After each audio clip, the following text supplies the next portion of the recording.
France Info. L'actu de l'immobilier sur France Info, c'est ma maison avec Charlie Cailloux, comme chaque dimanche. Bonjour Charlie. Bonjour Mathéo. Conseiller juridique pour le site immobilier PAP.fr. La semaine dernière, le tribunal de grande instance de Paris a donc suspendu les amendes infligées aux propriétaires qui ont loué un logement à des touristes sans autorisation de la mairie.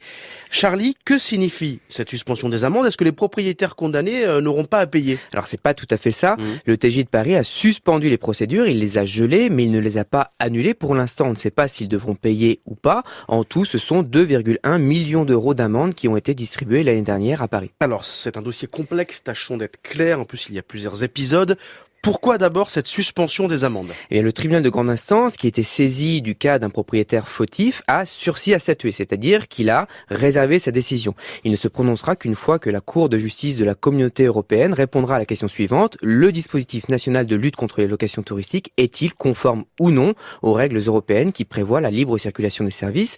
Lorsque la CJCE se sera prononcée, on saura si le dispositif anti-location touristique tombe ou si les propriétaires frauduleux auront finalement à payer. La mairie de Paris se dit confiante, elle entend continuer les contrôles et les procédures, mais elle joue très gros. La décision de la CJCE interviendra courant 2019. Ouais, la mairie de Paris qui en a fait une de ses batailles prioritaires ces derniers mois.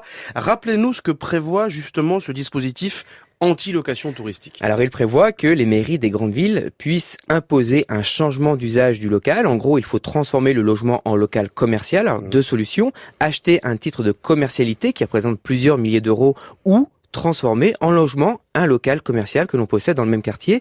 Une fois la procédure accomplie, eh bien on obtient un numéro qui doit obligatoirement être affiché dans les annonces. Louer à des touristes à Paris sans autorisation de la mairie est puni d'une amende de 50 000 euros, c'est ça? Oui, c'est bien ça. Ouais. Les conditions sont si dures qu'elles aboutissent quasiment à une interdiction de fait. Paris est la plus exigeante, mais ce sont 18 villes qui ont mis en place des dispositifs équivalents, parmi lesquels Nice, Lille, Marseille, Bordeaux, Levallois-Perret, Lyon, Grasse, Antibes, Martigues, Saint-Paul-de-Vence, etc.